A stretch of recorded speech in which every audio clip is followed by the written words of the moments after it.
What's up, everybody? I'm Claire. I'm super happy to be here. Thank you so much for having me. As Brianne mentioned, I am currently the Senior Director of Enterprise and Customer Programs at Twilio. It's a bunch of words that basically means I figure out what people actually want to buy rather than sign up to use. And it's very different. We've had a history of shipping our org chart. Lots of people think about Twilio as an SMS product instead of a communication solutions product, not enterprise ready. And my time at Twilio has really been about making Twilio an enterprise-grade company. Before that, I did lead the marketing team at InVision. I focused on self-serve product marketing, so acquisition, activation, and success of our self-serve users. And so I think that gives me a pretty interesting perspective because I've handled both halves of the go-to-market sandwich, both win the hearts and minds of operators and users, as well as coming over the top with elegant enterprise-grade selling. So I'm really excited to be here. Thank you so much for letting me talk to you. And before I dive in, I just want to ask a quick question. Who here has gone toothpaste shopping recently? Just show of hands. Did you do it in real life or online? Online? Okay, because doing it in real life is a literal nightmare. This is my literal nightmare as a marketer. There are hundreds of types of toothpaste. The toothpaste aisle goes for yards and yards and yards and yards at any Walgreens, and they all have astonishingly similar product marketing. Whiten and brighten, great flavor, blah, blah, blah, doctor recommended. There's literally no product differentiation in this aisle at all. And this really should be easy. I just want to know what paste to scrub on my teeth to make them clean. And this is really extending to most consumer goods: makeup, shopping, groceries, razors, sheets for your bed. There's a direct-to-consumer challenger in almost every consumer goods category. And because of this commoditization in the consumer goods space, these challengers have started thinking like a software company. So they're highly competitive marketplaces, dense marketplaces, means they're thinking about really innovative engagement and marketing techniques that companies before had not done. So we have these iconic or new iconic brands like Glossier and Brandless and Warby Parker, worth billions of dollars, who have differentiated themselves through technology. So they've really been focused on creating really interesting, meaningful buyer experiences rather than trying to create the best product. So this really represents a huge shift in how consumer goods companies are engaging buyers. This commoditization of products is forcing them to think differently, and instead of having salespeople trying to sell meal kits, in this example of Blue Apron, into Whole Foods or into any other grocery chain, they just built an app. They're letting you edit your meal plan like you edit a blog post. This is a completely different way of engaging a customer than in the past that is more contextual to their daily life, more easy for them to use, and more convenient for them. So this shift is very similar, in my opinion, to the shift that happened when people started using smartphones instead of brick phones. They're measuring market players now at the baseline being the best product on the market. So these consumer brands, they do have a habit of making brands feel really, really special, or making customers feel really special, even when it's completely fake. These brands use a lot of tactics that are a little evil to drive people to make emotional, sometimes rash decisions about buying something based entirely how they feel about that brand, how they feel about that product. And because it's so emotional, they make rabid, hyper-loyal superfans. I literally own every Glossier product that exists in the world because I'm a huge fan of what they've done, how they've integrated themselves into my life, and how I feel about that brand as a buyer.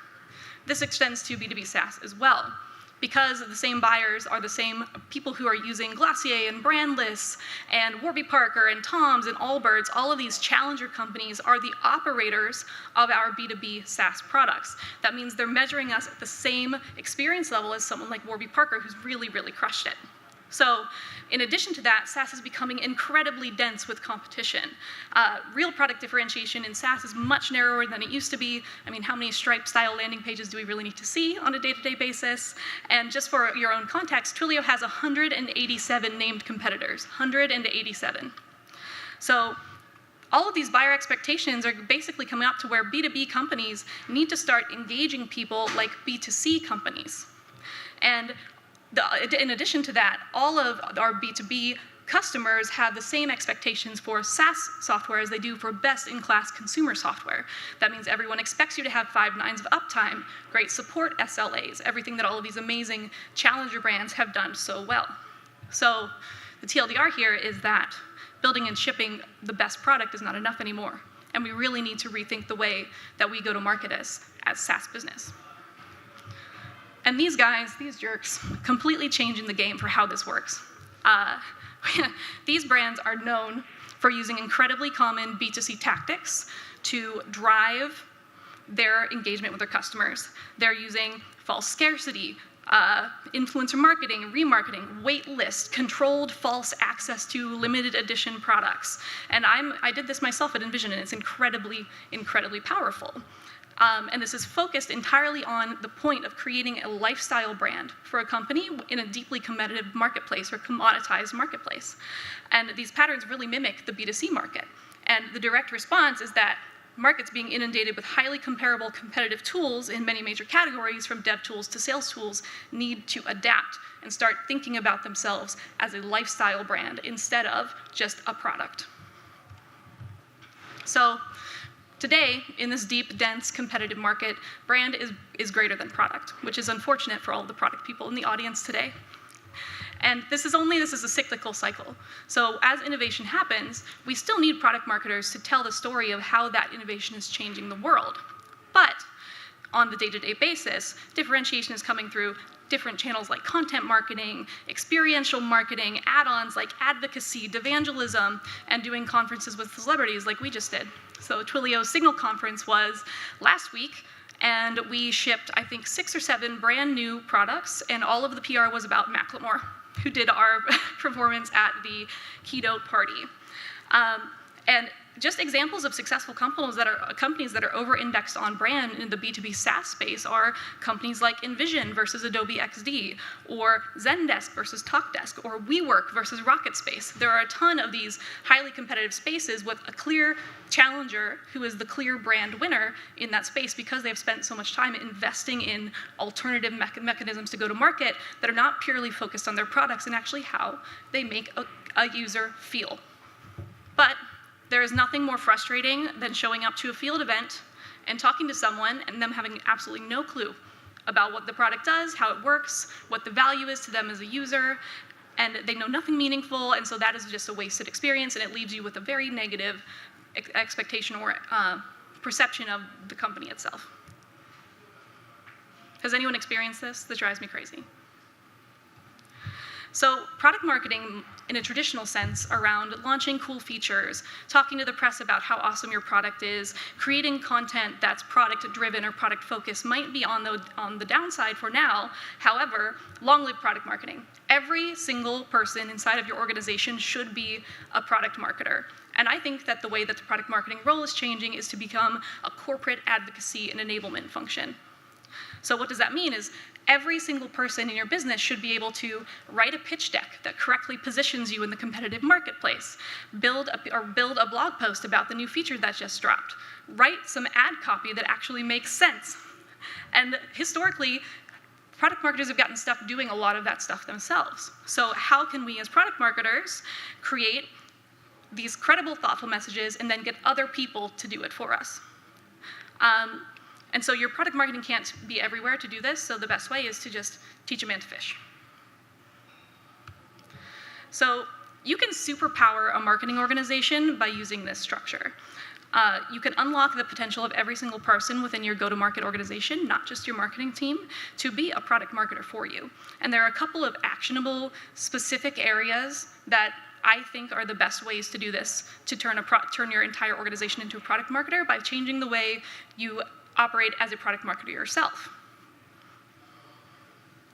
So to start with, there's something I like to call edit mode, which is being in a place of direction, review, and rhythm of business, driving cadence and structure around something, as opposed to actually making things yourself.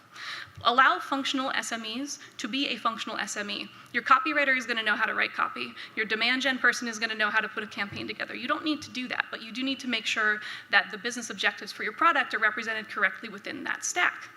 So figure out a way to create messaging frameworks and tools I'll teach a person how to do this in a real world way. I've seen so many product marketing messaging frameworks that's just a bunch of abstract copy, and I think that the Intercom actually does a really great job with this build a box concept to teach people how to position their products correctly. You actually build packaging for something and then ship that as the example of how you want the product to show up in the marketplace. So things that actually make it real, less abstract, and more tangible. An example of this that we used at InVision was to create best practices of writing outbound sales emails. And the ones that were actually using the framework were substantially more effective than ones that people just wrote on their own. So there are lots of benefits to doing this kind of edit mode function. Documentation. Nobody documents anything. This is why remote doesn't work for most companies. We need more documentation to keep the knowledge sharing alive within the business and create reliable, regular feedback loops to help people understand how products are changing, what their value is, and how, as the competitive marketplace shifts, how we're going to actually combat that competitive pressure.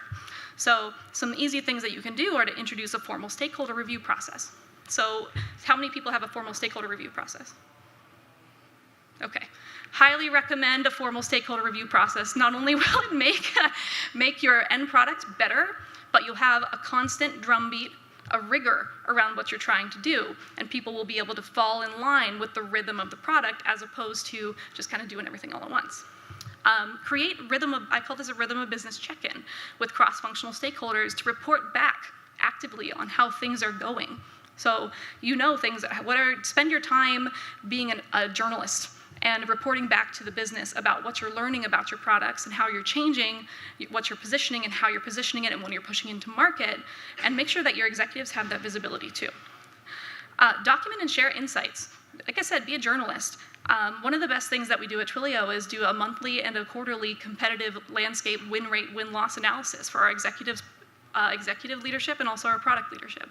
That lets us be able to do things like understand where to hire more salespeople. If we know that we're losing really hard in contact center, then we know that we shouldn't hire more salespeople there. We should instead focus on Autopilot, our AI product. And then create tooling that's both deep and shallow depending on your use case. So design the content that you make around enablement and the job being done instead of whatever the traditional product marketing things were. So an example of this is a competitive market brief for someone who's going into a really intense competitive situation, or a battle card for an SDR that might be on the phone with a competitor or someone who's in a competitive pressure that day. And then advising and enabling. This is really where the rubber meets the road. I find that personally in my experience, a lot of product marketers are afraid of being in front of people or afraid of being in the deal.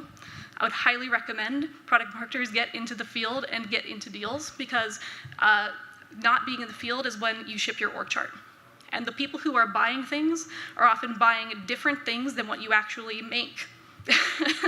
So, for example, at Twilio, we don't sell SMS to JP Morgan Chase. We sell them alerts and account statements, fraud alerts, single sign-on, single password reset tokens. We sell them a lot of things, none of which are SMS. However, they sign the contract for SMS connectivity. Historically, at Twilio, we've always talked about SMS and channels as opposed to the business problems that we actually solve. So until we started getting in the field as product marketers, we never knew that. We weren't listening to customers and understanding what they actually wanted and needed.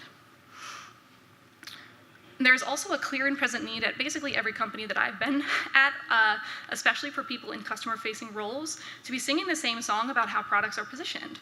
I ran sales enablement at Twilio for 2.5 years, and every sales event that I would build to train somebody or train the field on new product ended up going from being like 100 people to 400 people, because everybody from the entire business wanted to be there to understand how we were actually positioning things and hear from the market. And you should embrace that role as a product marketer. Many people try and push that back into corporate training, but that is actually where you have the most impact, because you can go from being a single voice to a voice of 400 or 50 or however big your company is. And then additionally, enable people to be successful themselves in their roles.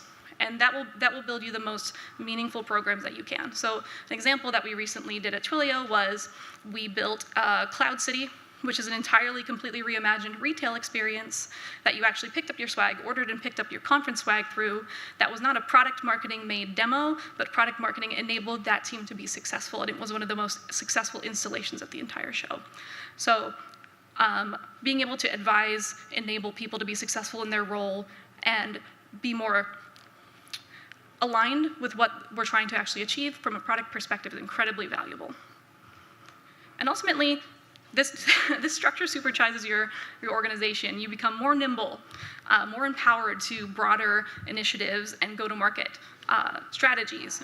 You have fewer feedback cycles, less stalled projects, fewer bottlenecks, and you can push workstream production into the actual workstream ownership, which allows your product marketers to pick their head up and actually look for the next opportunity where you can win from a product differentiation best product perspective, as opposed to being relegated to the toothpaste aisle.